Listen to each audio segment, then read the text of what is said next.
Bom, galera, meu nome é Alisson Dourado, estou aqui para mais um vídeo aula. Hoje vou abordar mais uma vez vetores e resolvi um exercício sobre o tema vetores. E o exercício proposto seria ler um vetor de 10 números e mostrar a lista dos números digitados com o seu dobro ao lado de cada número. Bom, pessoal, para resolver isso, vamos usar vetores e vamos usar a estrutura de repetição for. Vamos abrir inicialmente o dev C++.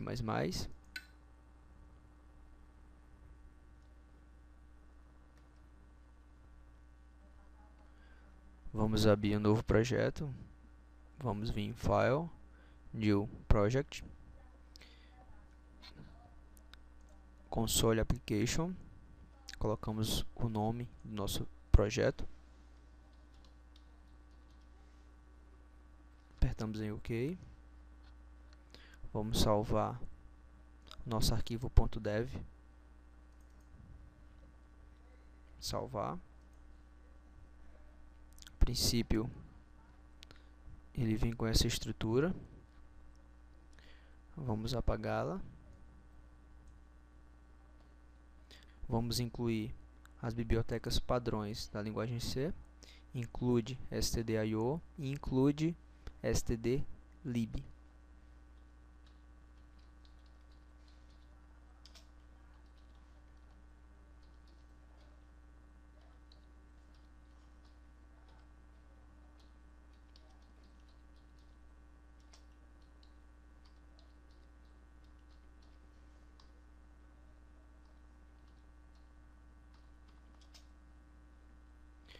Vamos declarar a nossa função principal, a função main.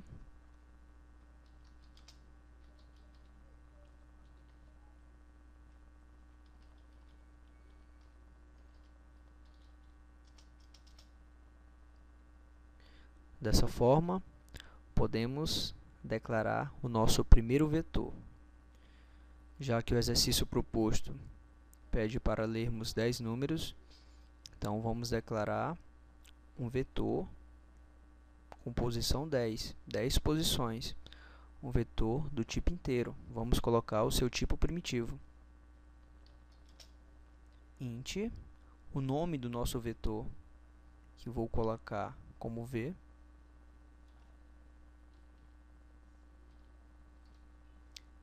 E entre os colchetes, o tamanho do nosso vetor.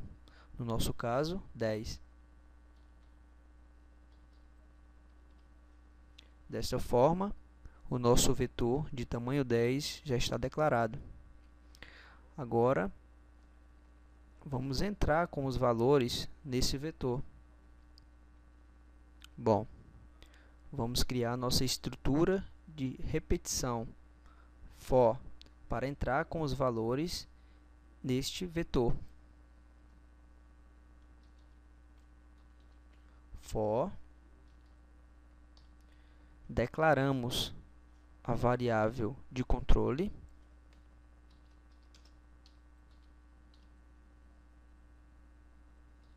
iniciamos ela com 0 e damos uma condição para ela.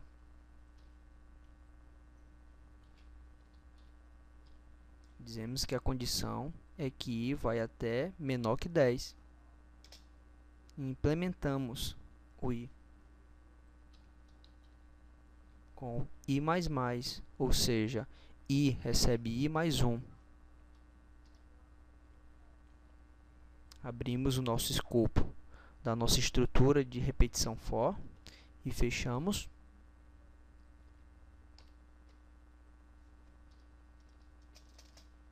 Desta forma, nossa estrutura de repetição for já está pronta. A estrutura de repetição for, no nosso caso, vai de 0 a 9. Ele inicia com 0 e vai até 9. Dessa forma, já podemos chamar a função printf, que está na nossa biblioteca padrão, stdio, input output. Com ela, vamos mostrar uma mensagem para que o usuário saiba que tipo de dado vai entrar ou para ele saber o que vai digitar. Então, vamos colocar printf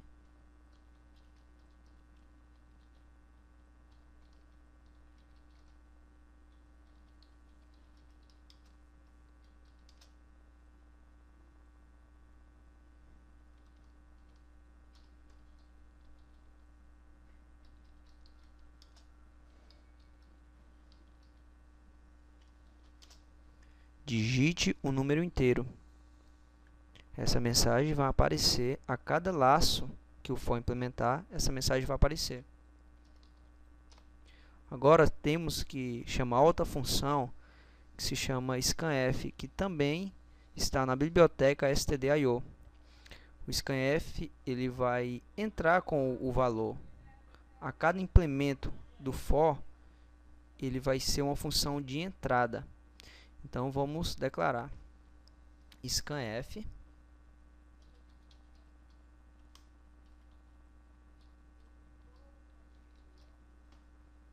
dentro do código de convenção, que fica entre essas aspas duplas, vamos colocar o tipo de dado que vai ser inserido na função scan.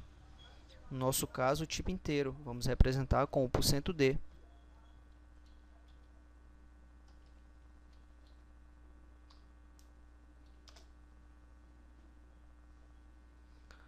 Agora, o scanf já sabe que tipo de dados vamos entrar nessa função. Agora vamos dizer qual variável ou vetor que vai entrar no scanf.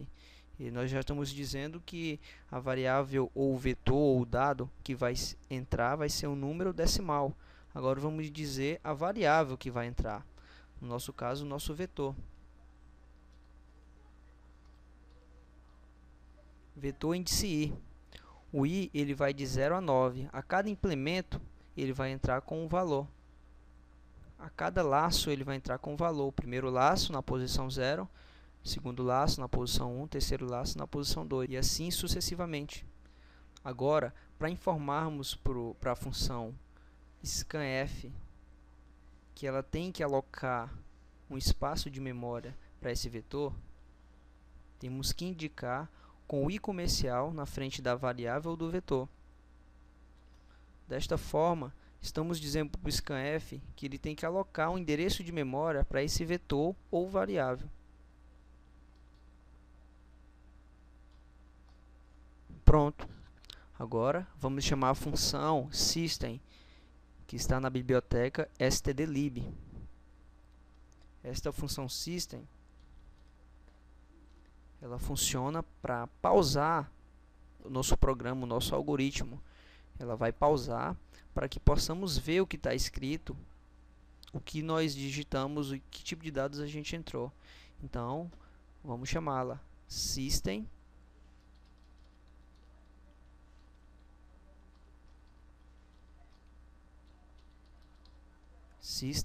pause. Pronto, o nosso vetor, o nosso primeiro vetor já está pronto. Podemos já entrar com 10 números do tipo inteiro dentro desse vetor. Mas por que eu disse primeiro vetor? Ora, a questão pede para a gente ler um vetor de 10 números e mostrar a lista dos números digitados com o seu dobro ao lado de cada número. Já que ela quer que mostremos o valor atual do vetor e ao lado o dobro dele. Então, teremos que criar outro vetor para mostrar o dobro do primeiro vetor. Por isso que eu disse que esse é o primeiro vetor. Então, vamos declarar o segundo vetor agora, que ele vai mostrar o dobro desse nosso primeiro vetor.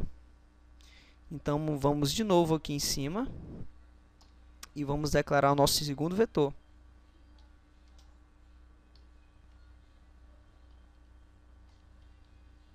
Que eu vou chamar de V2 e também com o tamanho 10. Dessa forma, teremos que criar um segundo for, chamar um segundo comando for, agora não para entrar com os dados, e sim para atribuir um valor para o nosso segundo vetor. Da mesma forma, eu vou chamar o comando for. Da mesma forma, inicio a variável com 0 e declaro ela, na verdade.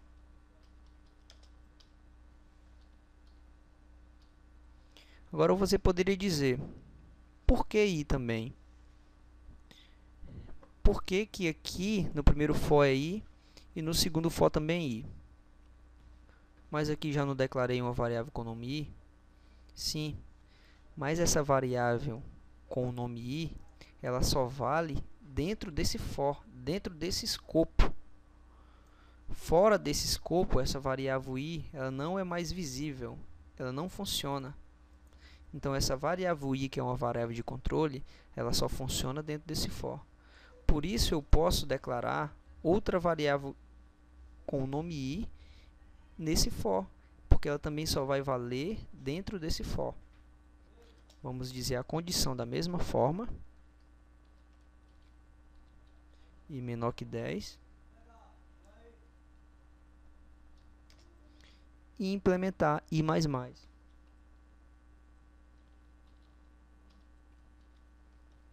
Abrimos e fechamos nosso for.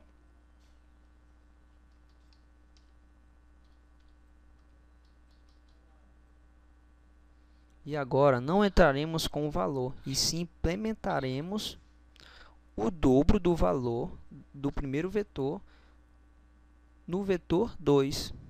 Como assim? Vamos lá. Vamos dizer que vetor 2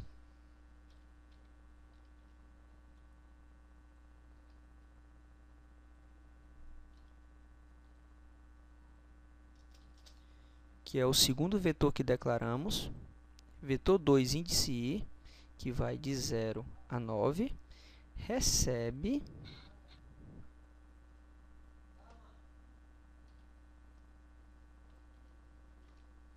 v índice i vezes 2. O que é que eu estou dizendo com isso? Eu estou dizendo que no primeiro laço, ele vai pegar o valor de i, no caso, na primeira posição, na posição 0, multiplicado por 2. Então, ele vai receber, na posição 0, o i vezes 2. Assim, na posição 1, ele vai receber o número que está na posição 1, vezes 2, e assim sucessivamente. Dessa forma, ele vai armazenar o dobro do valor do primeiro vetor. Agora, podemos exibir o nosso vetor e o dobro dele. O dobro dele está armazenado no segundo vetor. Para isso, vamos usar a nossa função printf.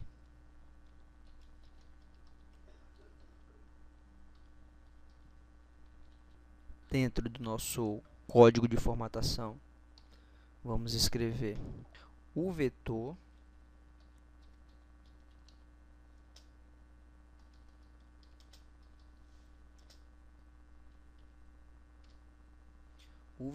índice i, que é o nosso i, que vai de 0 a 9, é %d, que é o nosso código de formatação que diz qual o valor e onde ele vai ficar. No caso, o valor do nosso vetor.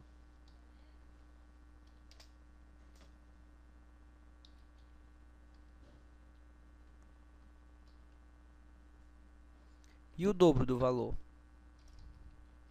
Vamos dizer agora.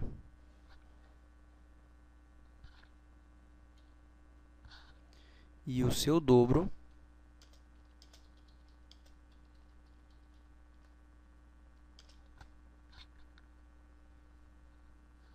é %d, que é o nosso vetor 2.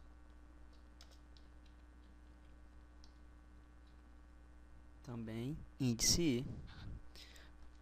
Vamos ver como ficou o nosso programa? Agora eu vou compilar aqui o nosso programa. Digite o número inteiro. Vamos digitar os 10 números.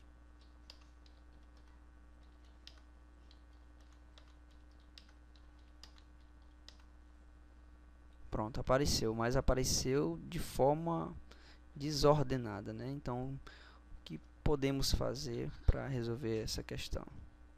Vamos fechar aqui. Vamos vir aqui. Depois do %d, vamos botar um /n.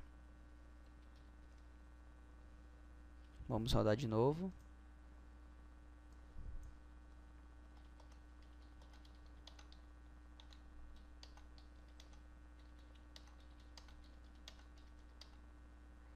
Pronto. O vetor deu um errozinho aqui.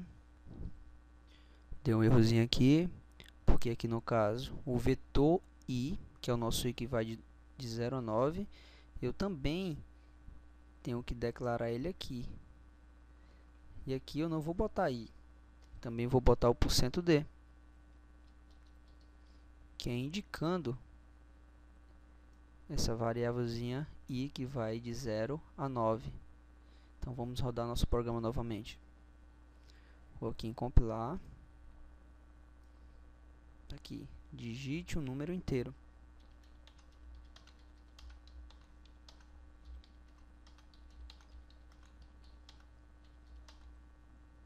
Pronto. O vetor índice 0, que é a posição 0, é 10. E o seu dobro é 20. O vetor 1, índice 1, que é a posição 1, é 35. E o seu dobro é 70. E assim sucessivamente. Com isso, o nosso exercício, nosso primeiro exercício de vetor foi concluído. Espero que vocês tenham gostado e postem lá seus comentários, suas sugestões, peçam videotutoriais que eu vou fazer e fiquem na paz, fiquem com Deus.